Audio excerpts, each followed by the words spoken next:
los acontecimientos más relevantes del entorno internacional, nacional y local. En el mejor análisis de la televisión, todos los lunes de 8 a 9 de la noche. Aquí, en La Conjura.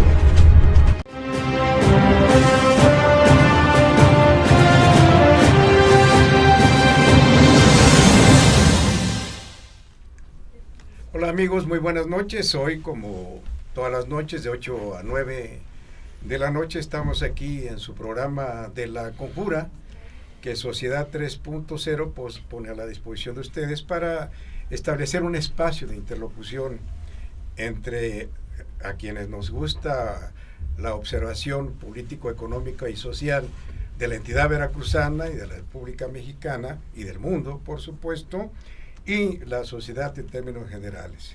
Este es un espacio que se ha instituido y fue justamente hace 3 años estamos cumpliendo en esta semana, este viernes, 20 precisamente. de abril del 2015, empezamos la transmisión de esto. ¿Cuánto no ha transcurrido por este espacio en donde nos han acompañado actores políticos de muchísimo nivel, muchísima importancia, tanto en Veracruz como en la esfera nacional?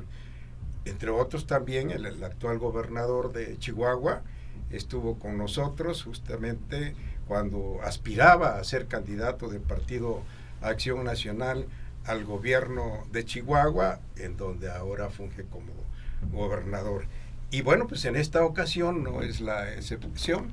No, Carlos Abel nos acompaña en este programa, un actor político de un nivel extraordinario, de 65 años de protagonismo político en la entidad veracruzana y a nivel nacional, en la esfera nacional, pues ha sido subsecretario, tiene una enorme experiencia en los ámbitos de la CONASUPO, de la Secretaría de Comercio, muy allegado a quien fuera gobernador de Chiapas, presidente del Partido Revolucionario Institucional, secretario de Comercio, el licenciado de la Vega Domínguez, Jorge de la Vega Domínguez. Y bueno, un veracruzano distinguido, el licenciado Dionisio Pérez Jácome, a quien le vamos a tratar de extraer lo más que podamos en este programa para que se quede grabado, porque de todos los programas que hemos tenido, pues ya esto forma un arcón histórico de lo que es el estado de Veracruz. Y bueno, licenciado Pérez Jácome, muy buenas noches, muy bienvenido. Buenas noches, buenos días, buenas tardes, depende de donde nos sintonicen. Muy bienvenido, licenciado Jácome, a este su programa La Conjura, que como usted ve, pues lo hacemos a plena luz de los reflectores, nunca en lo oscurito, pero que Abel, Carlos y yo estamos seguros que usted ha participado en cónclaves, eso sí, en lo oscurito, que ojalá nos pudiera decir algo, ¿no? Porque de verdad, pues, una gente que ha tenido interlocución con presidente de la República, con secretarios de Estado, con diputados, presidentes municipales, alcaldes, etcétera. Hay mucho que hablar con usted. Me ha tocado vivir. Muy buenas noches, Carlos. No, pues es un gusto, de verdad, muchas gracias, don Dionisio, por estar aquí con nosotros. Un privilegio contar con un personaje de su calibre, de su magnitud, de su experiencia, de su trayectoria. Es verdaderamente un gusto para nosotros y seguramente para nuestro auditorio, ese numeroso auditorio que lunes a lunes nos acompaña, que va desde Venezuela hasta Norteamérica, por el Caribe. Muchas gracias por su atención en esta edición número 154 de La Conjura. Como bien dice Alfredo Vielma, este viernes 20 de abril cumplimos ya 3 años al aire, y como también dice estimado Alfredo, han pasado por este estudio, este pequeño estudio de la Universidad de Ives, muchísima gente de gran experiencia, traen gran trayectoria, pero sobre todo de gran presencia pública, como lo es usted, don Dionisio. De verdad que muchas gracias por aceptar la invitación de estar aquí con nosotros, de conversar esa enorme cauda de anécdotas, de historias, de conocimientos sobre el sistema político mexicano, sus actores, de lo que ocurre en Veracruz, porque seguramente usted tiene una opinión muy bien fundada de lo que estamos viviendo en nuestro estado, su cercanía con las gentes que han ocupado un lugar fundamental en la historia ya de nuestro estado y del país. Es un hecho verdaderamente significativo que usted haya decidido estar aquí con nosotros. ¿No, Abel? Es de lujo, bienvenido, el licenciado Dionisio Pérez Jácome, mucha experiencia en la función pública y en el ejercicio de la política en nuestro México, de la política a la mexicana, como lo hemos comentado en otros momentos, y no en un sentido peyorativo, porque es así, a la mexicana. 2 veces diputado y senador de la República, con una vasta experiencia que seguramente tendrá mucho que decirnos, y lo vamos a provocar a que nos diga más de lo que pudo escribir en ese libro, porque eso lo vamos a leer y le vamos a pedir a nuestro auditorio que lo lea, pero ya que lo tenemos aquí le vamos a rascar para que nos diga cosas que no le dio tiempo a escribir ahí, lo vamos a decir así. Solo le faltó ser gobernador. Bienvenido a su programa La Conjura, donde invocamos, y como dice Alfredo, invocamos, pero en abierto, a la luz de los reflectores y en abierto para nuestro auditorio. El espacio es suyo, licenciado. Alfredo. Vemos en la portada, licenciado, este libro que acaba de poner a la luz pública, aparecen 12 gobernadores que representan 11 periodos constitucionales, porque vemos a Dante Delgado, que fue gobernador interino después de que se fue en el 88 don Fernando, invitado por el presidente Salinas de Gortari a la Secretaría de Gobernación. Empieza usted en 1950, el periodo el periodo de Marco 1950 de Marco Antonio. De allá para acá, en 50 todavía estaba estudiando. Sí. No, todavía estaba estudiando. Tenía 13 años. Así es, sí. Luego cuando don Antonio Quirasco, más bien ya fue con López Arias cuando estaba usted en la universidad, ¿no? Así es. Daba clases. ¿Y cómo vio usted todo aquel previamente. asunto? A ver, háganos por favor un recuento de toda esa experiencia extraordinaria. Queremos abrevarla. Bueno, pues ¿qué es lo que importa? Más que lo que nosotros hablemos, lo que importa lo que usted diga. Un breve comentario previo. Muchas gracias. Muchas gracias por brindarme la oportunidad de compartir este foro tan acreditado, con prestigio, con fama muy buena, con muy buena fama pública, y además pues con gente tan talentosa y tan versada en esas materias, tan experta en ellas, lo que ha demostrado por muchos años. Termina mi comercial de gratitud. Gracias. Y estoy a su disposición. En efecto, el libro es producto de la experiencia de muchos años. Empieza, sí, relatando o intentando hacerlo mis primeros contactos con el mundo de la vida pública, diría yo de la política, aunque no lo era en estricto sentido, que fue con don Marco Antonio Muñoz. Venía pues 14 años, 15, cuando estando en la escuela preparatoria conocí a Marco Antonio, lo vi físicamente y empecé a aquilatar sus extraordinarias cualidades que le hicieron ser en esa época y con ese tiempo, al inicio prácticamente de su sexenio, una figura nacional. No tuve una oportunidad de ocupar, parte de la edad y parte que había otros veracruzanos ya desempeñando sus puestos o sus cargos, una posición destacada o de relevancia en la administración.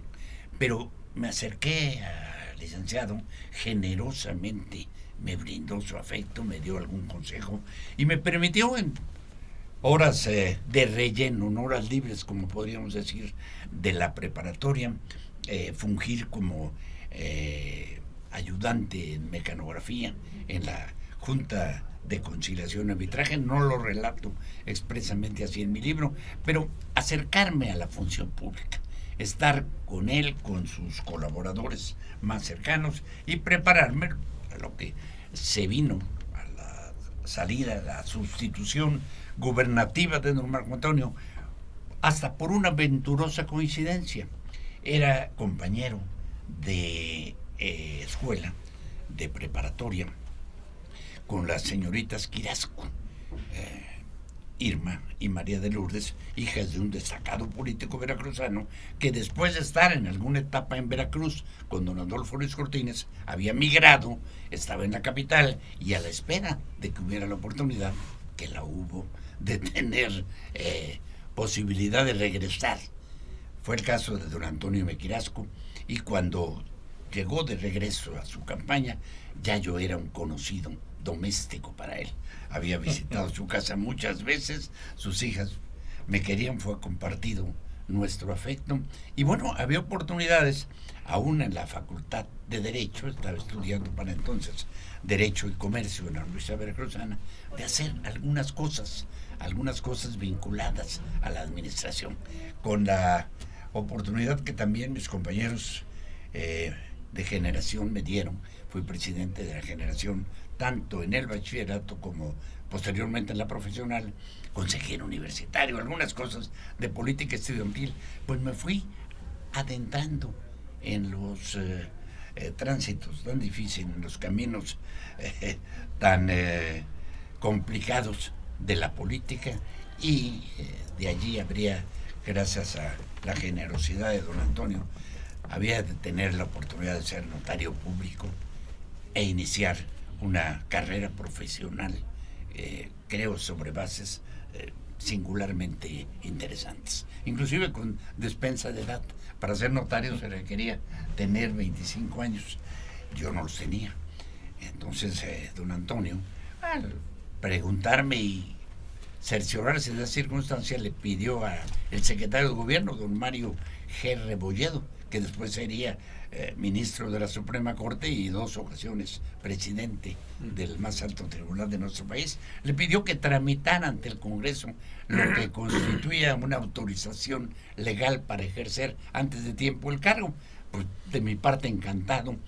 Había un expediente muy voluminoso, acopio de escrituras, de protocolos de casi 100 años en el oficio público, así se llamaba la notaría que se me encomendó, la número 2.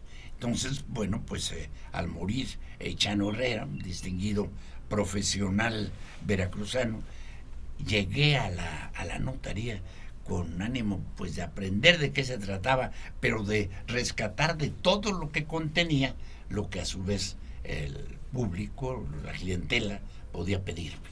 Y esa fue una prueba de fuego. Tuve que interiorizarme de muchísimas cosas del derecho civil, algunas de disciplinas colaterales, para emprender mi tarea.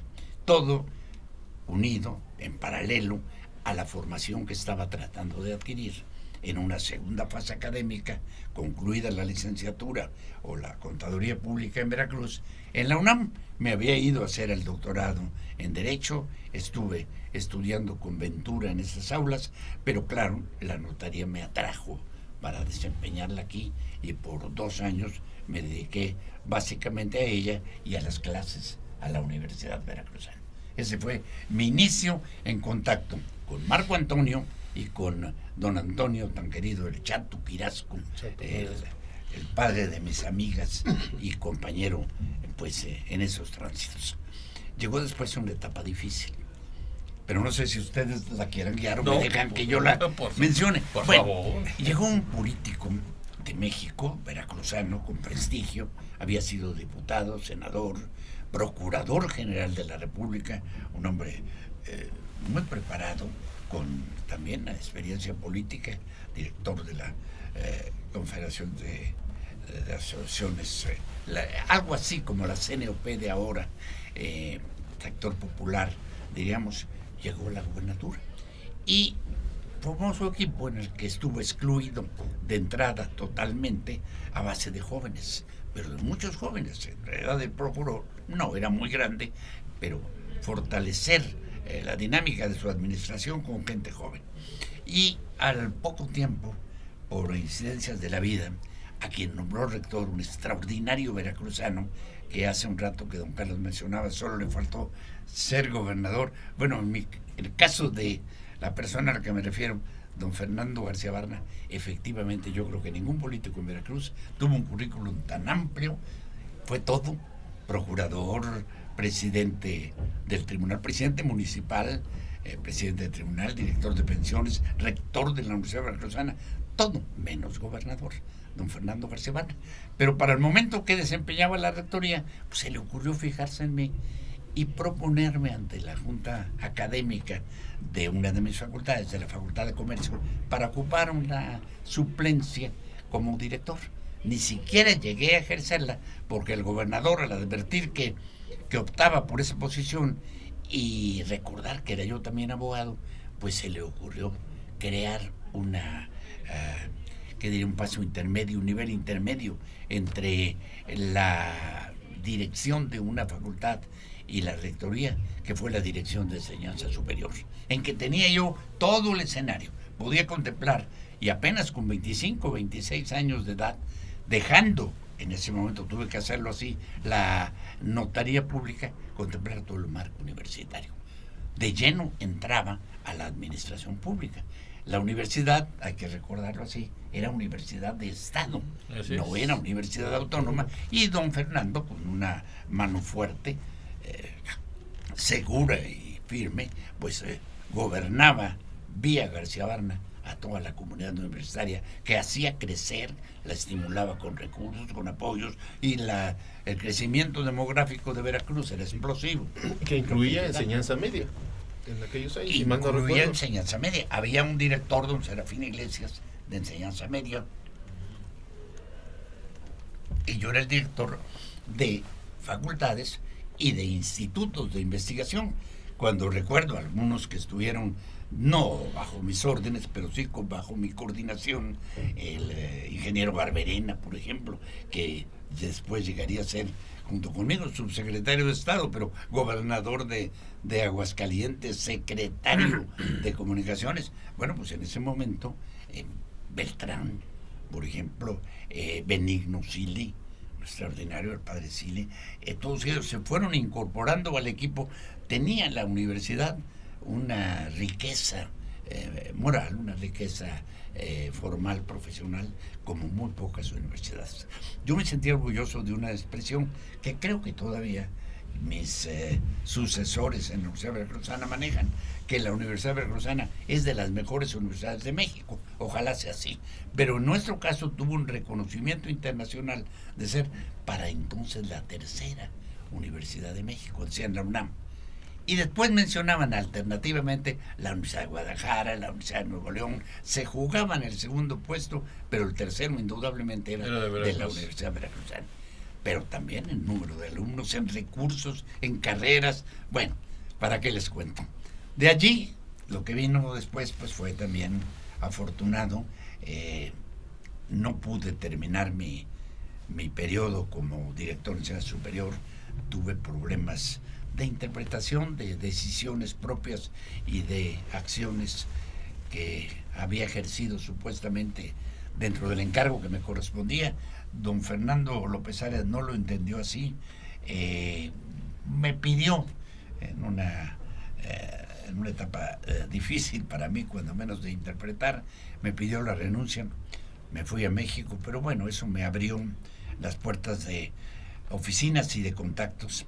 Conocer a don Antonio Ortiz Mena, por ejemplo, ir de la mano de Roberto Amorós, que era mi padrino, si no de bautizo, pues mi guía coatepecano, amigo de mis padres, en fin, ir por los primeros senderos de la política, llegar a la Secretaría de Hacienda y tener oportunidad de hacer cosas. Bueno, pues fue lo que me concedió el que don Fernando López Arias me haya dicho un día que la función en la Universidad Veracruzana había concluido. Estuve en México, pero seguía cerca de Veracruz. Llegaban gobernadores tan valiosos como los anteriores, don Rafael Murillo Vidal, don Rafael Hernández Ochoa, y bueno, con ellos me incorporaba a hacer ciertas cosas, a perseguir efectivamente un sueño, a perseguir un propósito que no confesaba abiertamente, que en mis actos pues probablemente sí se advertía: la gubernatura del Estado. Me interesaba, pensaba, bueno, si gentes a los que he conocido, con los que en alguna medida modesta me he querido emular, han sido gobernadores, porque yo no. Entonces traté de fortalecer mis contactos, ir penetrando en los resquicios de la administración federal, tener una plaza en Patrimonio, en Procuraduría, posteriormente en la Secretaría del Trabajo, en la Secretaría de Hacienda, Conasupo, que generosa me brindó toda una escalera. Empecé como prácticamente ayudante y acabé como subdirector en un sexenio, y en fin, otras que relato en el libro. No quiero abrumarlos o aburrirlos con ellas, pero que me permitieron tener un panorama muy amplio, muy general, y para mí muy satisfactorio del gobierno de la República. Extraordinario primer relato, licenciado. Vamos a un corte y regresamos con esta enriquecedora plática con don Dionisio Pérez Jácome. Gracias, don Carlos. La calidad tiene nombre, Universidad IBES. ¿Por qué somos tu mejor opción? Tenemos un sistema cuatrimestral, docentes capacitados, un plan de estudios avalado por la SEP y CEP, las cuotas más competitivas del mercado. Conoce nuestra oferta educativa a través de nuestro Facebook. Encuéntranos como Universidad IBES. También en nuestra página web como www.ibes.edu.mx, o ven a nuestras instalaciones ubicadas en Azueta, número 34, Colonia Centro, en Jalapa, Veracruz. También llámanos al 8-123-456. Bienvenido a la mejor comunidad. Somos Linces, Universidad IBES. Esto es Links de Sociedad 3.0, el resumen semanal de noticias del diario electrónico sociedad3.0.com. Yo soy Jaime Ríos Otero, me da mucho gusto saludarle. Bienvenido.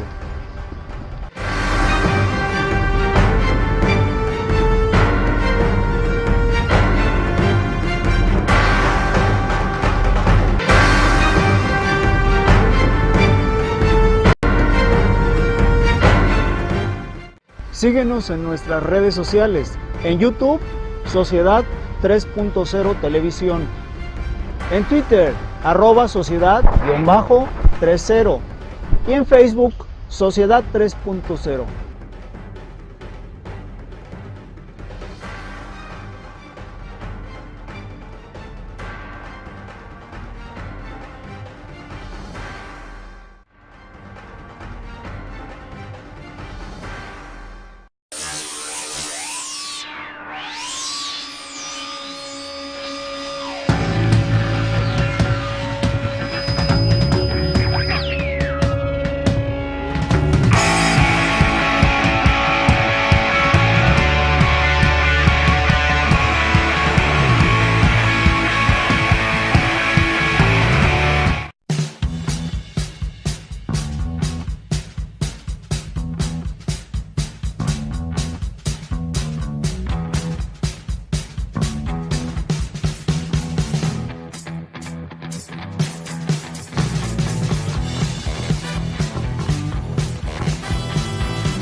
Pues sin duda, el libro es autobiográfico, pero además allí encierra toda la experiencia que coyunturalmente la vamos engarzando en tiempo y con los actores políticos, pero es muy importante. Hay que aprovechar la presencia del licenciado Pérez. Si me permite, licenciado, déjeme mostrar a nuestras cámaras el libro, bastante interesante y ampliamente recomendable, de verdad, para conocer de la historia, Pues es de el la vida convenio de pública. más de medio Veracruz. siglo, ¿no? 50 Son años, 56, cuando menos. 66 Prácticamente años, 60 años. 60 años de historia en así este es. magnífico libro que recién presentó el licenciado Dionisio Pérez No Jacome. son pocos. Memorias de mi actuación pública y de las relaciones que cultivé con los gobernadores del estado de Veracruz durante 60 años,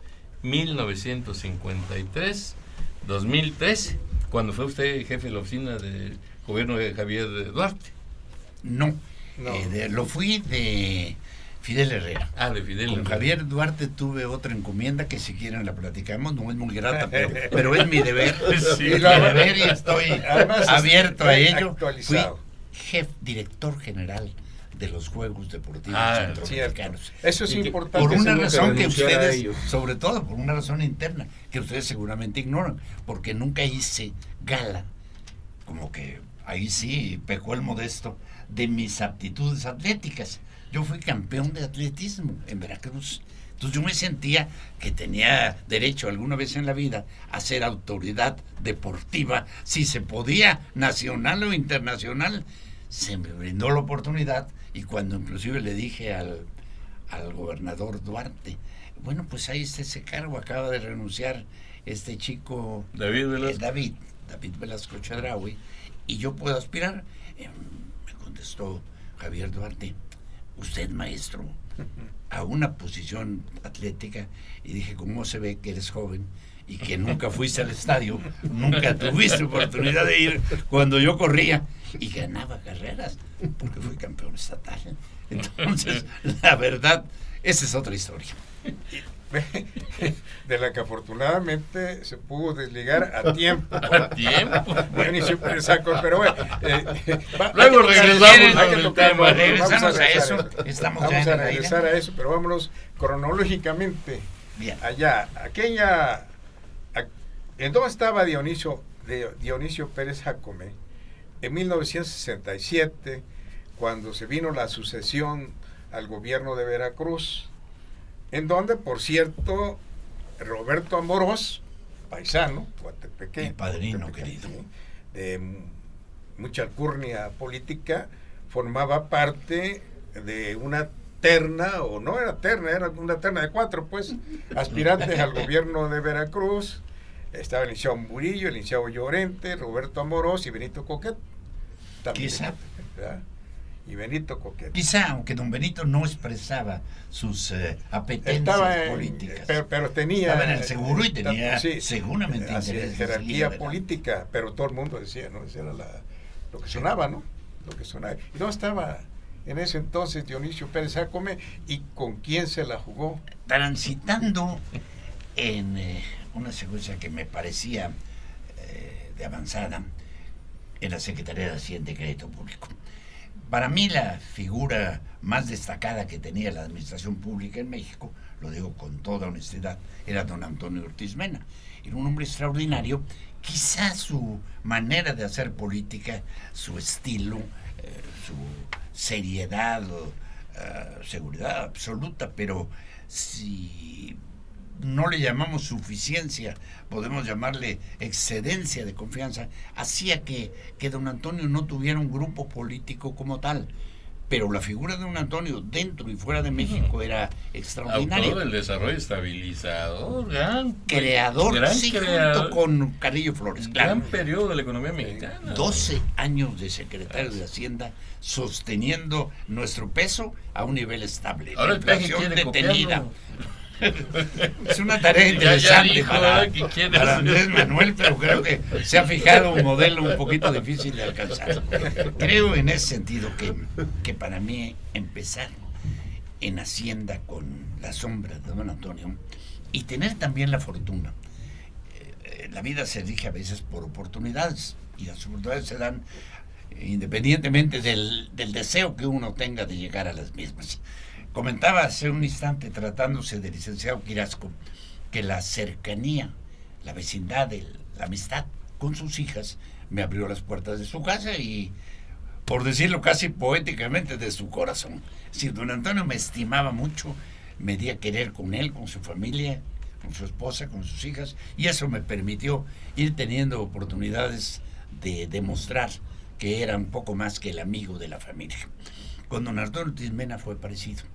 Llegué con don Antonio Ortiz Mena, pues, si no corrido de Veracruz, cuando menos con la oportunidad de seguir en una administración tan extraordinaria como era la de García Barna en la universidad. Pero llegué a tratar con su yerno, había sido mi pasante en una primera etapa en la Secretaría del Trabajo en el 60, y él me abrió las puertas de la administración fiscal, del impuesto sobre la renta y de la casa de don Antonio. Me llevó a presentar a su suegro, le caí bien a don Antonio, él me concedió oportunidad de ir creciendo, y al poco tiempo de haber pues incorporándome a la Secretaría de Hacienda, era subdirector de la misma, y tenía pues a mi juicio amplias posibilidades de regresar como triunfador a Veracruz si había una posición que en ese sentido estuviese disponible. Había gobernadores y buenos gobernadores, lo fue don Rafael Murillo Vidal, lo fue Hernández Ochoa, después de un conflicto político que recordarán ustedes, singular, y que pocos estados para entonces lo tuvieron, el carbonelazo aquel, una decisión anunciada de ciertos sectores importantes del partido que no respaldó su presidente a nivel nacional y que dio lugar a una singular consulta pública que realizó el señor presidente Echeverría, el gran elector, cierto, pero que acudía a esa forma para fortalecer, para robustecer, para sustentar su decisión, en la que, como hace un rato don Alfredo decía, aparece, y no era la primera vez, ese extraordinario veracruzano, Arturo Llorente González, que debe haberse llevado a la posteridad una etiqueta, el casi gobernador, el verdadero candidato en ciernes para la gubernatura, no una, dos, tres ocasiones, fue don Arturo Llorente. Y si se hubiera medido para entonces la fórmula de llegar al poder por la popularidad de un ciudadano, pues evidentemente don Arturo lo hubiera conquistado. Era un hombre carismático, joven en principio cuando empezó, joven siempre para los que fuimos creciendo a su vera. Y pues se ofreció la oportunidad de regresar a Veracruz, de tratar a quien en ese momento se había quedado como gobernador, que era Rafael Hernández Ochoa, y de aspirar, me lo preguntaba hace un momento don Alfredo, de aspirar por primera vez a la gobernatura. Me sentí cerca realmente, me sentí cerca, porque era la época de la gran decisión del Ejecutivo.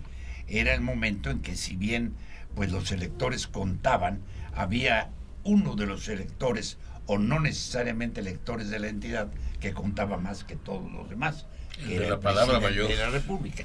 Las palabras mayores de ese extraordinario libro. Qué bueno que lo acaban de volver a editar, sí, de Luis sí, Espota. excelente. Es verdaderamente un hombre.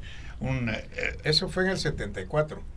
Eso ocurría en el 78, 74, Cuando la Rafael, sucesión así es. de Hernández Ochoa había llegado a ocupar ese lugar al que no pudieron Carbonell y los muchos que lo apoyaban ascender, y en el que otros, como el gran Llorente González, pues tampoco tuvo oportunidad, y Hernández Ochoa, con méritos propios, muchos, muy grandes, pero también con la amistad del presidente, de Luis Echeverría, llegó a la gubernatura. Se abre con Hernández Ochoa una etapa de trabajo incesante, en fin, y van apareciendo figuras, entre ellas colaboradores cercanos del presidente de la República, subsecretarios de Estado. Eran subsecretarios Méndez Ocurro, era subsecretario el propio don Fernando, era ya subsecretario de Gobernación, aunque no destapara en ese momento su interés, y lo era yo.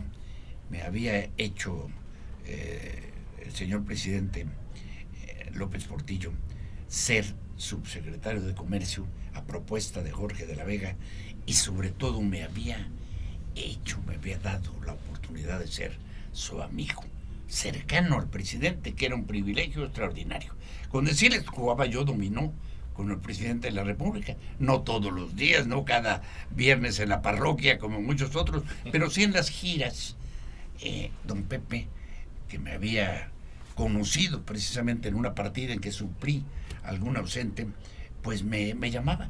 A ver, Dionisio, tú que eres experto en esto, como tu paisano. Asumía que había yo conocido a Luis Cortines jugando dominó, falso totalmente, pero no lo negaba. Decía en Veracruz, todos jugamos así. No hay veracruzano que y no le juegue. jugaba en términos, hace un rato decía coloquiales, en términos derechos, en cuanto a no necesariamente brindarle el juego o evitar abocarle una mula, no, tratar de ser con él un hombre transparente y leal, pero también un buen jugador de dominó. Lo era López Portillo y se hizo amigo mío, y a mí me faltó siempre, lo he dicho así, aunque quizás esté pecando de vanidad, me faltó la decisión para tocar a la puerta de su sentimiento y decirle, aquí estoy, Levantar la aquí mano. estoy por sí. En Veracruz se le antoja algo. Lo hizo otro hombre muy valioso, un verdadero político y administrador público ejemplar, don Agustín Acosta Lagunes, y él fue el que disfrutó de la simpatía de las hermanas del presidente, de el director de Petróleos Mexicanos, pero bueno, él sí llamó y fue convincente en sus argumentos. Quizá yo tenía argumentos similares, apoyados inclusive en el hecho de que mi para entonces padrino político en el gobierno federal era un presidenciable, don Jorge de la Vega Domínguez. El padrino de don Agustín era David Ibarra, gran economista, un hombre de Estado, pero que no incursionó en la política como Jorge sí. De allí que si me hubiera acercado y entre los cambios de parejas le hubiera dicho, oiga, señor presidente, ¿y no se le ha ocurrido a usted que pudiéramos estar jugando en la parroquia o alguna cosa así? Pero la verdad, don Pepe me trató con un gran respeto, con una institucionalidad, fuera de bromearme, como lo hacía con muchos frecuentemente, al extremo de que me sentí muy cercano. Llega la decisión en contra mía, o bueno, por otra persona con méritos y respaldo, inclusive con una circunstancia que seguramente ustedes también recuerdan, aquella famosa consulta de una terna a la ciudadanía veracruzana, que se le ocurrió a mi PRI de entonces decir, bueno, vamos a hacer una terna para que no sea supuesto dedo bendito o la voluntad presidencial, sino la sociedad priista veracruzana la que decide. Y se integra una terna con Manuel Aguilera, sí, veracruzano de origen y un brillante economista, pero que se había cultivado totalmente en San Luis Potosí, con don Fernando García Barna, que se merecía esa y muchas ternas más, pero que lo utilizaban solo ya en una etapa final de su carrera pública en Veracruz para rellenar, y con Agustín Acosta Lagunes, que con el respeto que yo le tenía a Agustín, no lo conocían en Veracruz. Él había salido de aquí muy pronto, había pasado después de algún escarceo por caminos inferiores, como él decía, a la Casa de Moneda, de la Casa de Moneda a la subsecretaría, similar en rango a la mía, tal vez conocida más porque era la de aduanas, era la subsecretaría de revisión fiscal, pero bueno, sin una figura nacional comparable, por ejemplo, la de don Arturo Llorente González.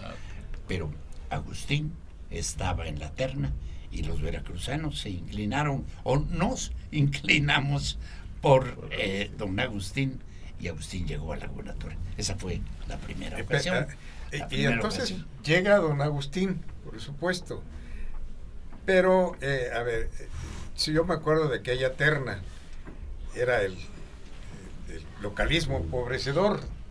Me acuerdo que pronunció el presidente López Portillo, ¿no?, cuando quería ser también don Jesús Reyes Heroles, y le mandaron al propio Carbonell de la Hoz, pues hacer cenas, desayunos, comidas en Veracruz con grupos para avisarle Que no era por ahí. subliminalmente a don Jesús Reyes Heroles que no era por allí.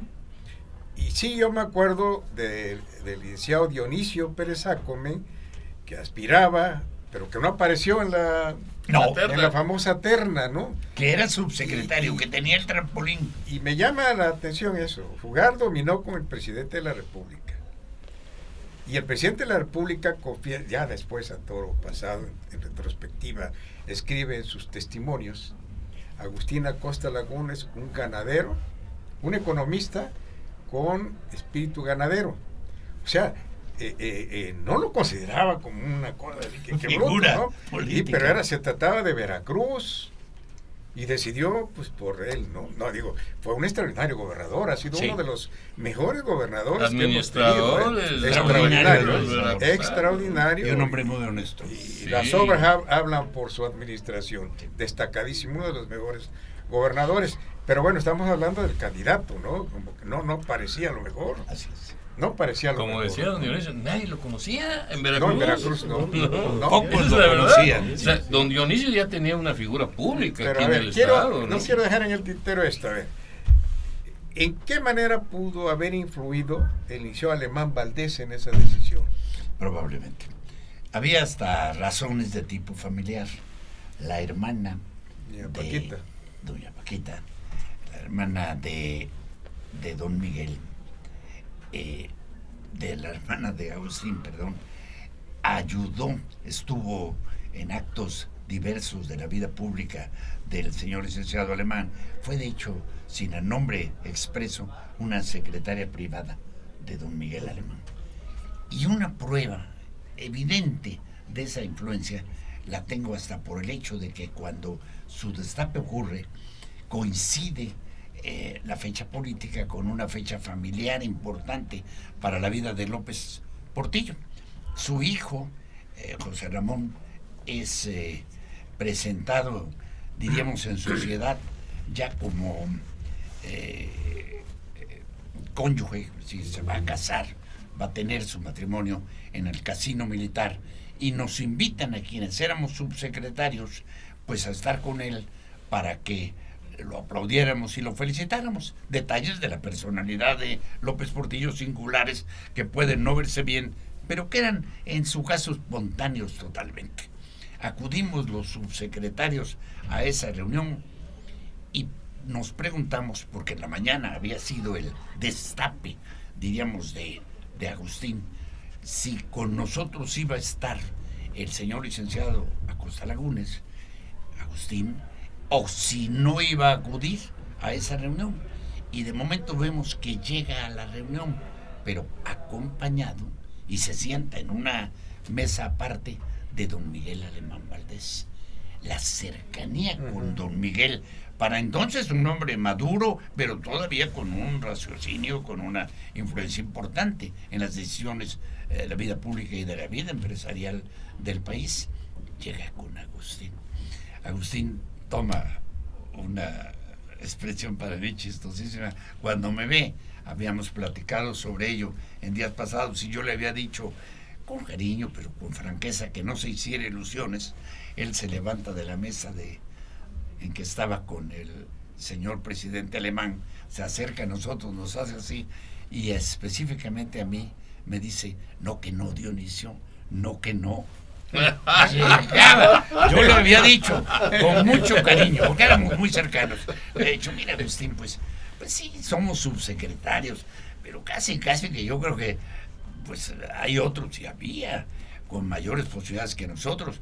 Y está la figura grandota de Reyes Heroles, está Gustavo Carvajal, que no creí yo que pudiera ser, porque ya había advertido el trato que le daba don José López Portillo, de afecto. Aquello de que no quiso es puro mentira, cuento, ¿no? absoluto. Puro cuento. Sí. Nos vamos a un corte y regresamos sobre esta anécdota. Con mucho gusto. Gracias. Secundaria y preparatoria Gavino Barreda. Excelencia educativa a tu alcance. Contamos con sistema mixto y escolarizado. Visítanos en nuestras instalaciones, calle Costa Rica 415, Colonia 27 de septiembre, Poza Rica, Veracruz. O pide informes al 782-822-3350. Búscanos en Facebook como Secundaria y Preparatoria Dr. Gavino Barreda. Y en nuestra página web www.prepagavino.edu.mx. Secundaria y Preparatoria Gavino Barreda. Excelencia educativa a tu alcance. Esto es Links de Sociedad 3.0, el resumen semanal de noticias del diario electrónico sociedad3.0.com. Yo soy Jaime Ríos Otero, me da mucho gusto saludarle. Bienvenido.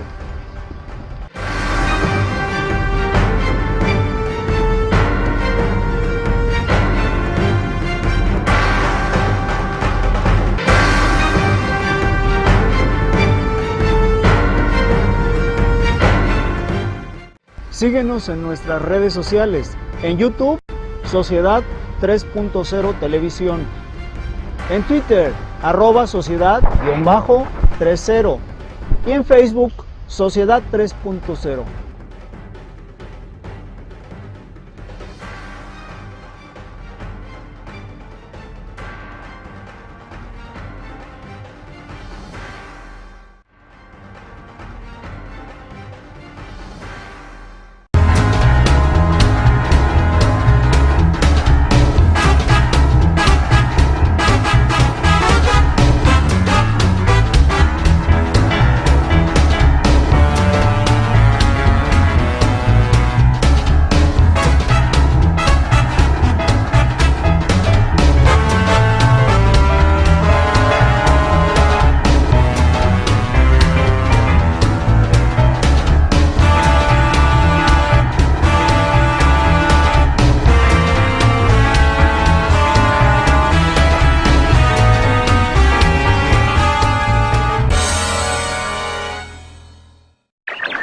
Bienvenidos a la mejor frecuencia de radio por internet, Sociedad 3.0 Radio, la radio en conexión con el mundo en conexión con la radio, Sociedad 3.0 Radio. Sintonízanos a través de nuestras diferentes plataformas, www.sociedad3.0.com y www.ibes.edu.mx, o también a través de Facebook. Encuéntranos como Sociedad 3.0.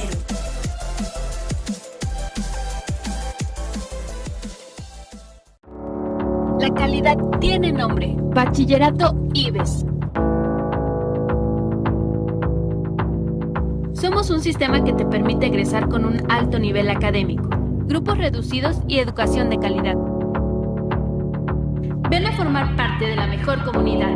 Bachillerato IBES.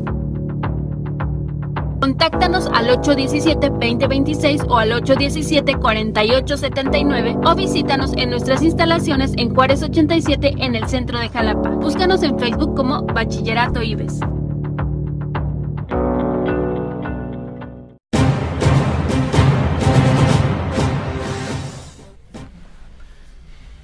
Pues estaba muy interesante esa anécdota que nos iba a decir. Les contaba que don Agustín, un hombre muy inteligente, enfiló su ruta, su nave, hacia la gubernatura. Supo tocar las puertas adecuadas. Era un hombre estimado por muchos, pero particularmente por el director de Pemex, que era un agente muy influyente en la administración de López Portillo, el ingeniero Díaz Serrano, y sus hermanas del señor presidente, dos damas estimables, Alicia y Margarita, pero muy cercanas en afecto y en influencia al señor presidente, querían mucho a Agustín. Creo que fueron, por así llamarles, sus abogados, sus principales, pues... gestores. Las madrinas. Gestores, simpatizantes, impulsores, como le llamen. Pero sí fueron todos ellos. Los tuve yo, bueno, Eliseo La Vega, indudablemente, cuando tenía la oportunidad, mencionaba mi nombre delante del presidente, y me había hecho él subsecretario, me había propuesto al señor presidente. Y después, en las giras, un poco la explicación del dominó obedece a que el dominó lo jugábamos en las giras presidenciales y Jorge de la Vega se ausentaba de alguna, tenía otra cosa para dejarme sentarme con don Pepe. Jorge juega dominó, nada de excelencia, pero lo maneja bien, pero no con la pasión con que el señor presidente y su servidor lo manejábamos. Éramos de veras soldados de esa causa. Y para mí, pues compartir, eran rondas, compartir con López Portillo una causa no era solo el destino de la nación, se trataba realmente de ganar esa partida. Pero bueno, estábamos hablando y yo fui el que me distrajo. Una pregunta, ¿de dónde nace esa cercanía con el licenciado Jorge Domínguez, con de la Vega Domínguez? También curioso, es un poco, en una medida importante, es una función de parentesco. Mi esposa, bella señora a la que adoro, es prima de Jorge de la Vega. Son de Comitán, Chiapas. Así es. Y sobre todo la cercanía, la gran cercanía era de su mamá, de mi suegra, con Jorge. Cuando me caso aquí en Jalapa, ella llama a su pariente, sino para que entregue, era viuda mi suegrita, a la hija, sí, para que acompañe a la hija en el evento. Y Jorge viene, me conoce, pero no me fija mucho en la mente. Jorge La Vega se retira a seguir sus funciones de diputado y director de CONASUPO, y por una coincidencia maravillosa, producto también de la voluntad de don Roberto Amorós y don Enrique Díaz Ballesteros, aterrizo en CONASUPO. Don Jorge ve mi cara, se acuerda dónde habré visto a este muchacho, hasta que en una, que podría muy larga de contar también, en una anécdota de trabajo, después de que le he sacado de la confusión sobre una de las personas, a un apoderado de Mitsubishi lo confundió, le pasé un papelito diciéndole quién era, porque él me lo había contado, y Jorge al regreso me dice: oiga, licenciado, qué bueno que me pasó usted del norte para evitar caer en un error con este muchacho que fue mi alumno, pero le confieso, no retengo muy bien los rostros. Mentira, Jorge, ha sido toda su vida un extraordinario político, y esa es una de las virtudes del político. Dice, por ejemplo, a usted licenciado, ya era para entonces subgerente de Comercio Exterior, dice, yo lo conocí, seguramente en la facultad, ¿verdad? Yo le debo haber dado clase o debo haber ido a su examen. Le dije, no, licenciado, usted me conoció en mi boda. Ah, en su boda. ¿Dónde se casó usted? Me casé en Jalapa, señor. Oiga, no puede ser, he ido a Jalapa 2 veces en la vida. Me recordaría.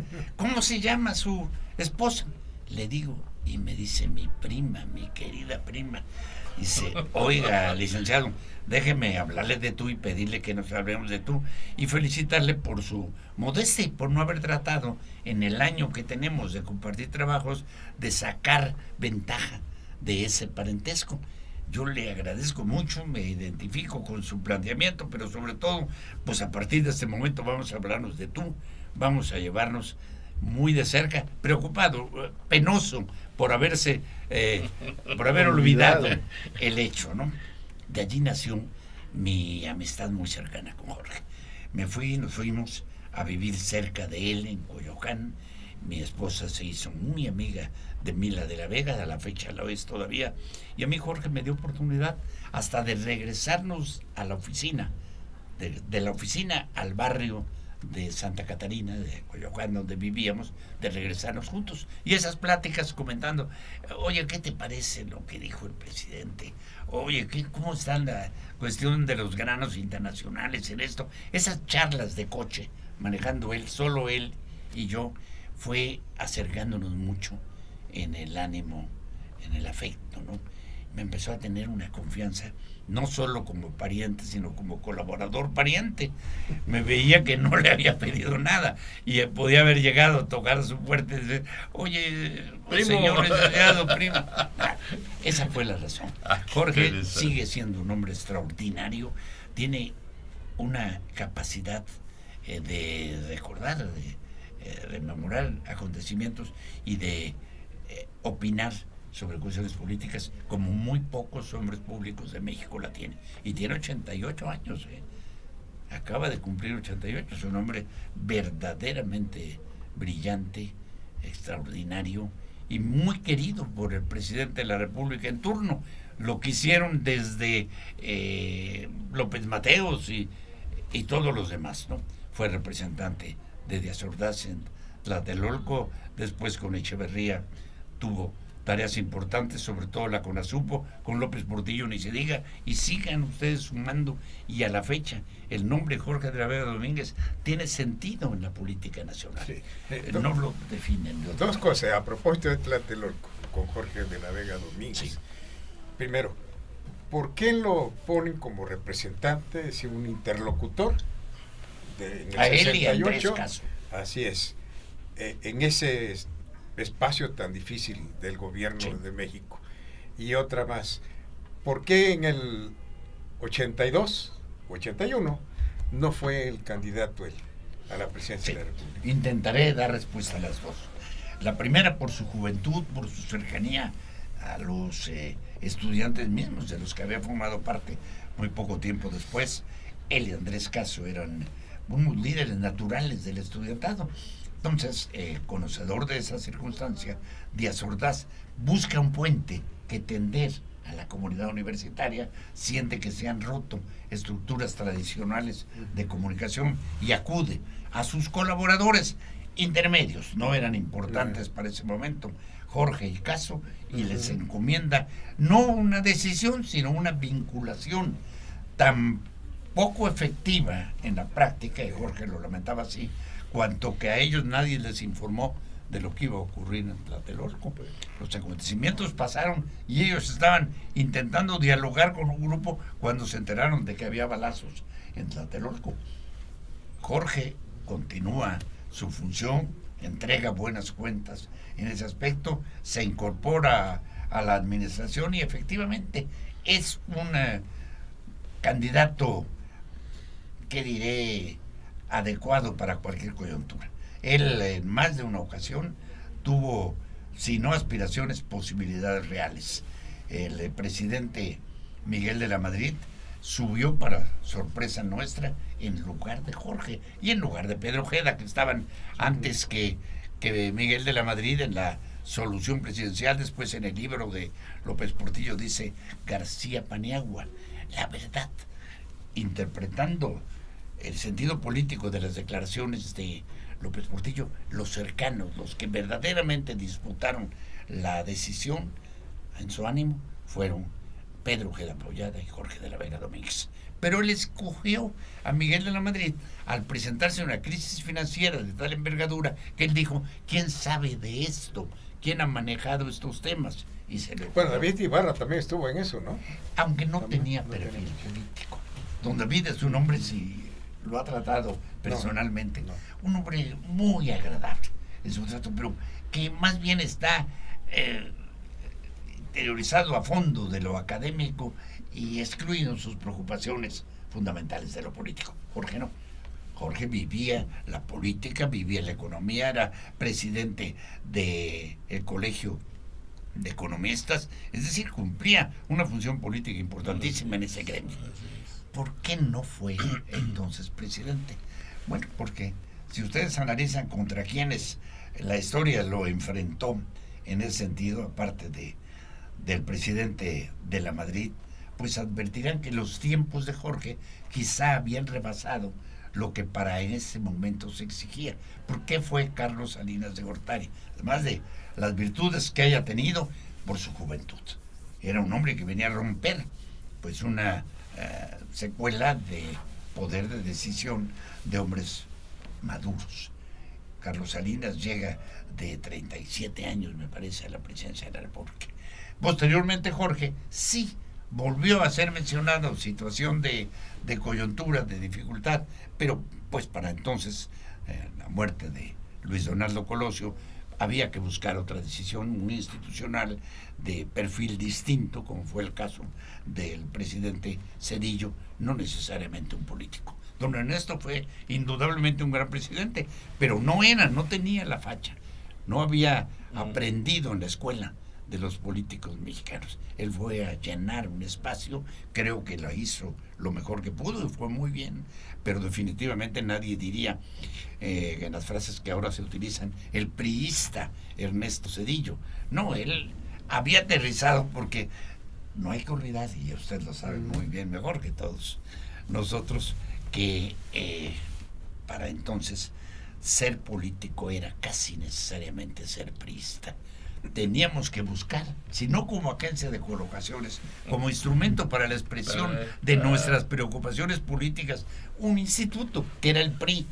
Yo nunca pegué carteles, nunca fui a hacer ese tipo de publicidad, y sin embargo, si un día antes de San Pedro me preguntan si alguna vez seguí otro partido en mis aspiraciones políticas, confesaré que no.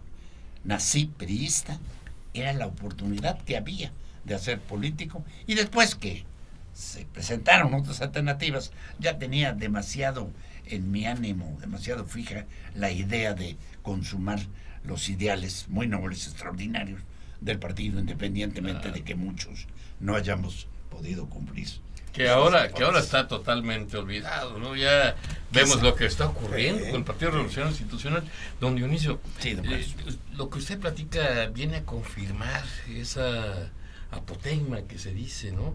Que la política es la ciencia exacta de la circunstancia. Sí, ¿no? Brillante frase, en efecto, ¿no? Pues sí, en efecto, usted vive, digamos, un proyecto, y el proyecto es bueno o malo independientemente de lo que usted haya hecho para sacarlo adelante, ¿no? Yo creo que en mi caso había quedado una segunda circunstancia, un segundo momento en la pregunta que me hacía don Alfredo sobre si otra vez me sentí cerca de la gobernatura. Bueno, cerca en mi ánimo toda la vida. En posibilidades reales, creo que una segunda etapa que me tocó vivir fue cuando el señor licenciado Alemán llegó al cargo. Era yo senador, era yo presidente del Senado, presidente en funciones, vicepresidente, elevado a la categoría de presidente por la voluntad muy respetable y para mí muy agradable de María de los Ángeles Moreno. Pero era yo presidente del Senado, aspiraba y creía, comparando mi personalidad y lo que estimaba eran mis logros, mis aciertos y mi potencial de desarrollo, me estimaba en una coyuntura favorable, pero no se abrió un debate a la vista. Cuando se habló de que el PRI necesitaba un candidato, se mencionaban Gustavo Carvajal, Eduardo Andrade, su servidor, algún externo quizá, y Miguel Alemán. Y yo pensaba, si llegamos a un debate, don Miguel, que viene de la televisión, la iniciativa privada, de actividades brillantemente desempeñadas, pero fuera de la política, a lo mejor ni va a participar, ni va a querer enfrentarse a quienes ya nos queríamos tiburones de la política, con tantos años en las cámaras y ese momento en el Senado, pero no se abre. Me estoy acordando, a propósito de ese episodio del 98, a ver si coincidimos. Lo leí en algún reportaje periodístico, Dionisio Pérez Jácome caminando por la avenida 5 de Mayo, ya conocía...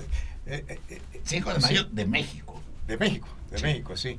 Es verdad que el episodio donde Dionisio Pérez Jácome comenta, no, pues ya nos llevó la fregada, no soy el candidato. Yo creo que... Yo lo leí, debe haber sido cierto, no recuerdo el detalle. De todas las crónicas de aquella sucesión. Pero mire, el convencimiento fue el siguiente. Pensé sí que podía hacerlo. Hice o intenté hacer lo adecuado para que el partido se fijara en mí. En un momento ya había usted aprendido de la experiencia previa. Así es. Llegué ante los órganos electivos del partido y ante el presidente del Comité Ejecutivo Nacional y le dije, ¿qué oportunidad me conceden para competir? Y me dijeron, pues fíjate que las encuestas no son muy favorables para ti. Caray, uno, vanidad propia, siempre se cree simpático ante el electorado. Dije, oiga, debe haber algún error de estimación o de apreciación. ¿Quién la hizo? Están cuchareadas las encuestas. Mariano Palacios Alcocer, y voy a hablar de praxis política totalmente. Me manda a la oficina de un gran amigo mío, que era Paco Labastida, secretario de Gobernación, a conocer las encuestas que había. Paco me recibe inmediatamente, habíamos sido subsecretarios y nos queríamos mucho, y me dice, pues mira, aquí están las encuestas, te voy a mostrar una en la que estás en un muy satisfactorio segundo lugar. En las otras probablemente ni eso mereciera, pero en la del segundo lugar advierto una diferencia notable entre lo que el electorado pensaba de Miguel Alemán y de su servidor. Y empiezo a ver las razones por las que el electorado así se pronunciaba. En algunos casos, situaciones de risa, que llegué molesto, indignado, pero en mi sorpresa advirtiendo que la confusión era generalizada. Decían, bueno, Miguel Alemán es un muchacho más joven. Mentira, don Miguel me llevaba 6 años, ¿no? Que ha hecho mucho por Veracruz, hay escuelas que tienen su nombre, hay centros de salud, hasta claro, hablaban de otro Miguel Alemán, pero el consultado por el encuestador estaba un tanto confundido en ello. Pensaba que era la figura legendaria de Miguel Alemán la que competía, la que volvía a competir contra jóvenes, entre comillas, contra hombres todavía de cierta madurez incipiente, que no habían hecho nada tan notable como Gustavo, como Eduardo. Pero ese era el mensaje subliminal, ¿no? Ese era. En momentos tan difíciles. Ese era realmente. Sí. Y cuando definitivamente pregunto a alguien, que fue a Paco Labastida, le dije, oye Paco, mira, ¿por qué no, como en el estado tal, o en la entidad fulana, que se ha invitado a un debate, nos convoca?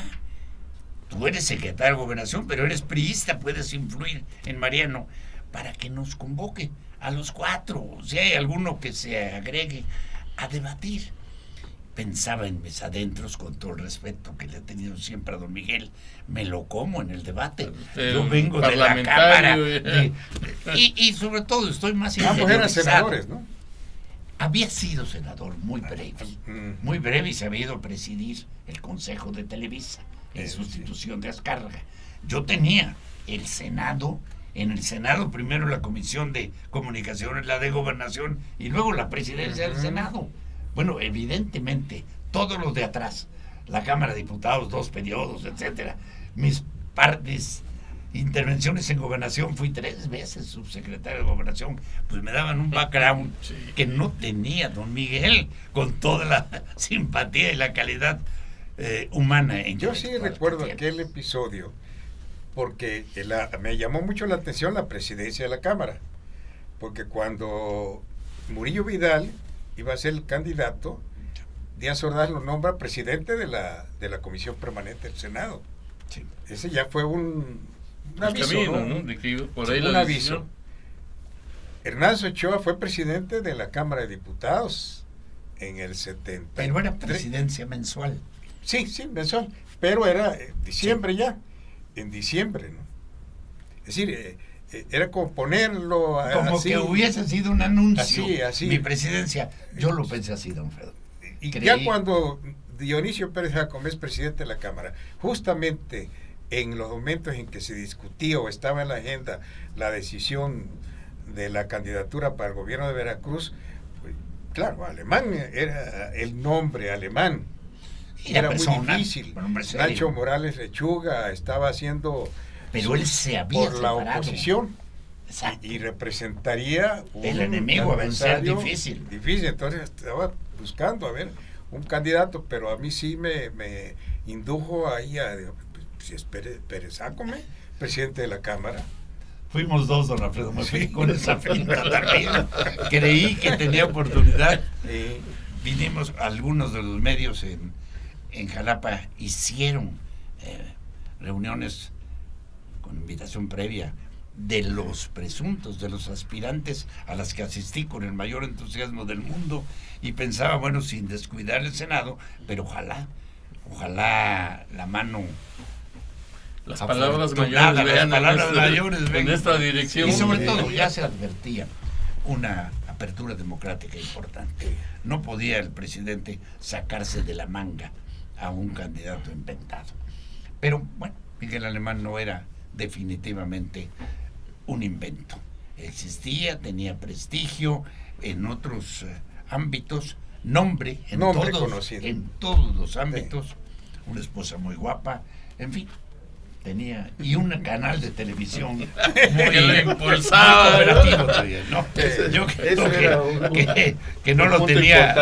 No lo tenía. Esa anécdota que usted señala, licenciado, de la encuesta esa donde conocían más a Miguel Alemán por el nombre de su padre, me recuerda a una que acaba de salir hace poco con respecto a quién es el candidato al gobierno del estado de Veracruz más conocido. Y resulta que Miguel Ángel Yunes tiene el 86%, por encima de José Yunes Zorrilla y de Cuitláhuac García Jiménez.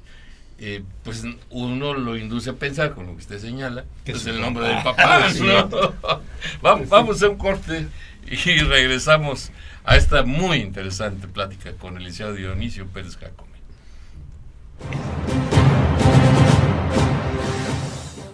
La calidad tiene nombre, Universidad IBES. ¿Por qué somos tu mejor opción? Tenemos un sistema cuatrimestral, docentes capacitados, un plan de estudios avalado por la SEP y CEP, las cuotas más competitivas del mercado. Conoce nuestra oferta educativa a través de nuestro Facebook. Encuéntranos como Universidad IBES. También en nuestra página web como www.ibes.edu.mx o ven a nuestras instalaciones ubicadas en Azueta, número 34, Colonia Centro, en Jalapa, Veracruz. También llámanos al 8-123-456. Bienvenido a la mejor comunidad. Somos Linces, Universidad IBES.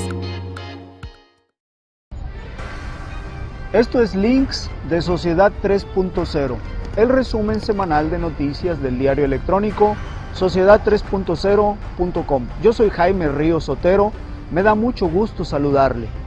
Bienvenido.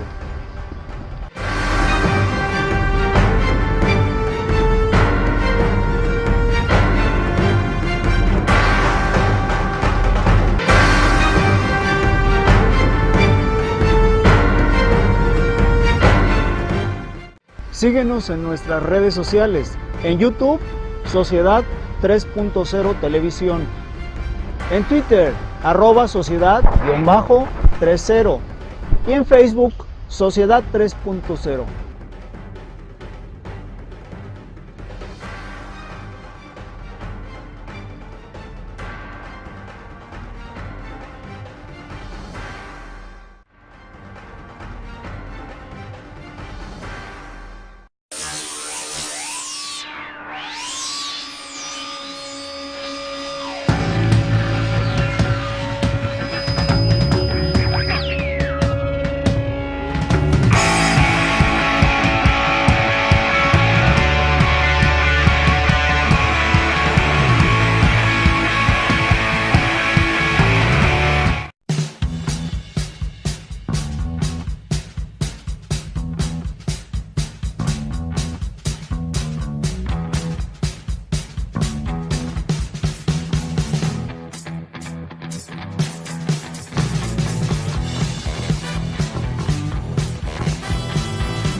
Seguimos con esta interesante entrevista, de verdad que plena de anécdotas, y cómo aprende uno de las gentes que tienen tanto que dar, tanto que enseñar a las nuevas generaciones sobre cómo se debe hacer la buena política, no lo que ahora estamos viviendo en el estado de Veracruz y en el país entero.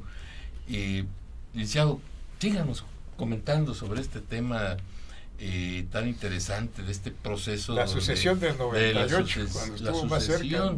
De donde estuvo usted tan cerquita, ¿no? Bueno, en esta etapa no fue de hecho una proximidad real, espiritual tal vez, pero cuando el partido abre la consulta a los electores, se encuentra una figura con ya ese conocimiento, llamémosle en el buen sentido, prestigio, esa, ¿qué diré?, fama pública en Veracruz, que nos hace quedar a Gustavo, a Eduardo Andrade y a su servidor, que éramos los 3 senadores de la República, en un segundo plano.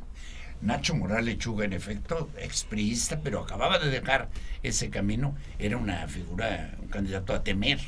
Tenía, pues además de la respetabilidad propia, el antecedente de haber sido secretario general de gobierno con Agustina Costa Lagunes casi todo el sexenio, y después procurador. Sí, tenía definitivamente una estatura muy respetable, pero haber pensado de mi parte que estaba la mano de doña Leonor a mi disposición, como se dice, que estaba muy cerca de esa meta, no.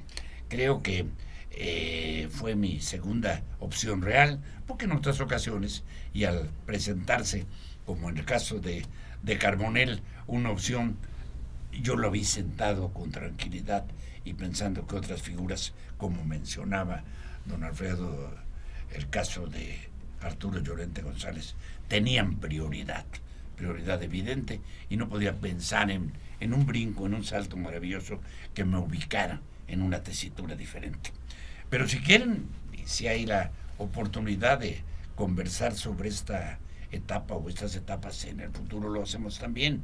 Le explicaba, le informaba a don Carlos que estoy escribiendo un segundo libro de memorias. Mis memorias les llamo pomposamente parlamentarias, mis memorias legislativas, porque en un momento dado, quizá muy tarde para la mayor parte de los políticos mexicanos, después de los 50 años, me salió la vena de tratar de llegar al Congreso. No había ni siquiera aspirado, no había sido precandidato, ni había seguido ese camino, hasta que cumplidos ya 50 años, y habiendo tenido el tránsito que relato en este documento, en estas memorias, por muy diversas dependencias y entidades de la administración pública, dije, ¿y por qué no ser diputado? Tenía 2 padrinos muy valiosos, don Fernando Gutiérrez Barrios, que me conocía, del que era su representante, y don Jorge de la Vega Domínguez, que era nada más el presidente del PRI. Pues tenían los dos como seguramente buenos apoyos para intentar ser diputado. Procuré competir, gané la elección y fui por primera vez diputado. Y a partir de ese momento no me quise bajar del burro mientras hubo oportunidad, porque un tiempo de diputado pasé a Gobernación como subsecretario sustituto, pero subsecretario cuando Fernando Gutiérrez Barrios.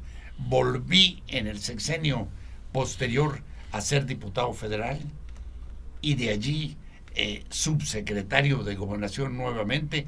Fui senador de la República, concluí siendo mi último cargo en el gobierno federal subsecretario de Gobernación. Es decir, una vez que conocí el postre, no quise dejar de comerlo por todo el banquete. Era una experiencia extraordinaria, ¿no? Llegar a San Lázaro. Enriquecedor. Muy rico. Claro. Muy grato. Qué bueno que está usted ya escribiendo pues esta este parte libro de memorias legislativas, ¿no? Comentaba hace un momento, trata de acudir a pasajes que son más conocidos por la gente del resto del país, y no Veracruz, que los que relato, en este caso, básicamente para lectores veracruzanos. Hubo algún episodio cómico casi cuando Irma Serrano, La me tigresa. ataca, la tigresa, cuando Salgado Macedonio, que era diputado y Por amigo Guerrero. por Guerrero, también en público me expresa que desea la tribuna, pero aparte desea, y con perdón al auditorio del programa, desea partirme la madre. Es la expresión que él utiliza, ¿no? Que para entonces pues no era prohibida, pero no se usaba mucho en el Senado de la República. Fue mi amigo y ha sido mi amigo después. Pero todos esos pasajes, participar en el colegio electoral de don Carlos Salinas de Gortari, Con la intervención la elección y después participar y dirigir, presidir el colegio electoral de Carlos Salinas de Gortari, Sí, porque la decisión ya era de la Cámara de Diputados y de la Comisión de Gobernación y Puntos Constitucionales que yo presidía. Entonces, hablar de eso lo intento hacer en mi segundo libro, y si quieren no lo habré terminado para la próxima semana, pero les puedo anunciar un poco hacia dónde voy. Y sobre todo, ese episodio es importantísimo, porque en el 88 todo el mundo decía, no, es que perdió el PRI, ganó Cárdenas, pero los hechos no, sí, las cifras no demuestran que haya ganado Cárdenas. Para empezar, el Frente no tenía la estructura político-electoral para poder cubrir todo el Estado, ni la toda votación, la República. ni la votación en toda la Es República. falso, claro. En que ciertos sí, estados. Por eso es interesante. Sin embargo, se cayó como- el sistema. ¿Mande? Se cayó el sistema. Bueno, ya lo explicó Bartlett y ahora de qué rectifica, hablar. ¿eh? Y don Jorge de la Vega, junto con el licenciado Dionisio, estaban en este proceso Por eso es electoral interesante, porque ellos lo muy saben. interesante. Y se nos bajó nuestra perspectiva de los 20 millones de votos que se habían predicho a 10 o poco más de 10, pero se ganó la elección de Salinas. No tengo la menor duda, casi las cifras las tengo en la mente. Lo que pasa es que era muy llamativo, sorpresivo, que en el distrito, que en Baja California, que en el Estado de México, que en Michoacán, que en Guerrero, se presentaran cosas nunca vistas. De allí que se dijera, se acabó el PRI y tenemos un partido de oposición a gusto de el intérprete de estos hechos. Cloutier para los panistas, Cárdenas para los del Frente Democrático luego se convirtió en Nacional, PRD, ¿no? que después sería PRD. Es una etapa también muy interesante. Primer en la gobernador que de podemos oposición, hacer don historia. Ernesto Rufo, ¿no? No, al siguiente año. Al siguiente año. Pero sí, es que es interesantísimo por alguien que vivió eso. Desde luego que entraron quizá en pánico en gobernación cuando empiezan a ver una avalancha de votos de la oposición, pero llegados de la Ciudad de México, del Estado de México. De Michoacán. Pero los que venían del interior de la República pues no llegaban. Cárdenas sacó el 35% de la votación en el Distrito Federal. El 28, hay un libro muy interesante sobre esto, sobre las estadísticas de la elección del 88, que de ninguna manera permiten pensar que Cárdenas haya ganado esa elección. No la ganó. No la ganó, pero no la ganó. Hubo un avance. En California, en Baja California, en el sí. pluralismo político enorme. Así es, sí. Sí. Además, inédito para la Fue el época. parteaguas, ¿no? ¿Quién Fue iba el a parteaguas pensar para que lo iba a que tener vivimos hoy? esa votación, ¿no? Pero no. Ni no el mismo, ganó. yo creo. No, ni él. Sí, no, pues no tenía estructura. El Frente no tenía la estructura nacional Electoral, para ¿no? poder hacer Cubrir una las campaña de esta casillas, ¿no? naturaleza, ¿no? Pero bueno, y se nos quedó. Y se nos quedó en esto, ¿no? Pues ganó Cárdenas. Se cayó el sistema. Por cierto, Bartlett dijo, yo no dije que se haya caído el sistema. Dije que se había entorpecido hacia algo, pero, y explicó que efectivamente estaban llegando las votación de la Ciudad de México, Y zonas urbanas, saturaron. ¿verdad? Y pues hubo preocupación.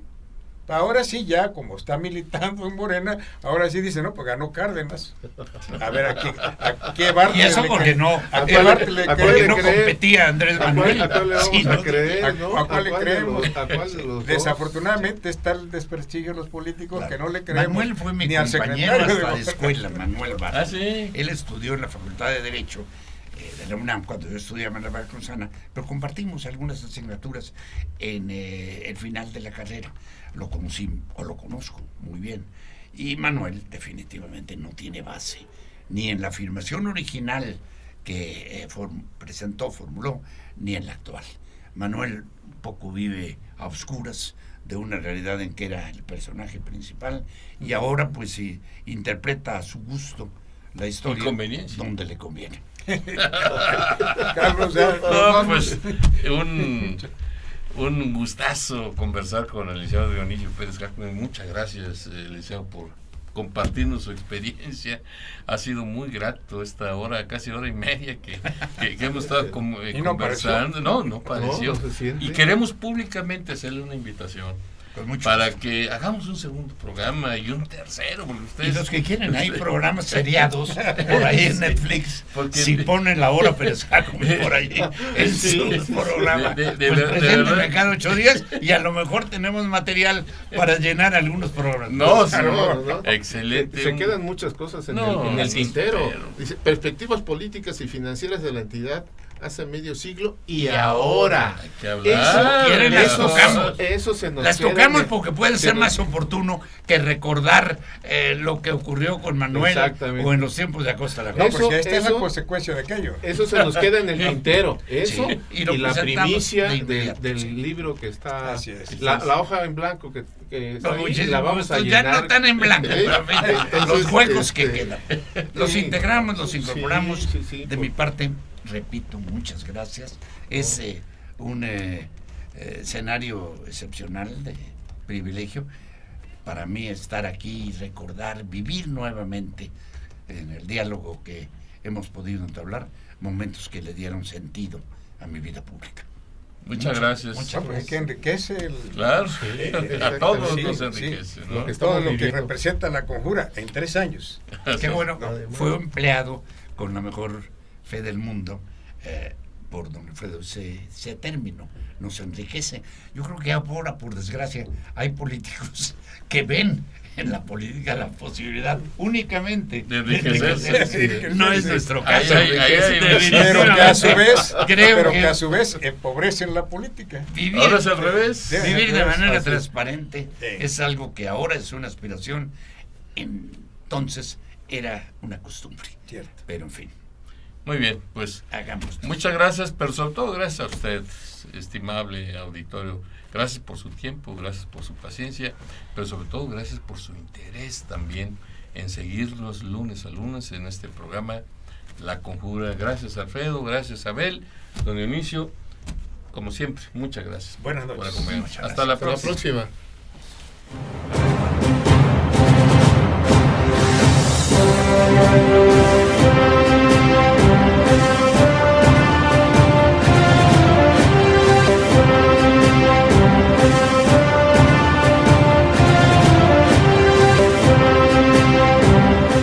Los acontecimientos más relevantes del entorno internacional, nacional y local. En el mejor análisis de la televisión, todos los lunes de 8 a 9 de la noche. Aquí en La Conjura.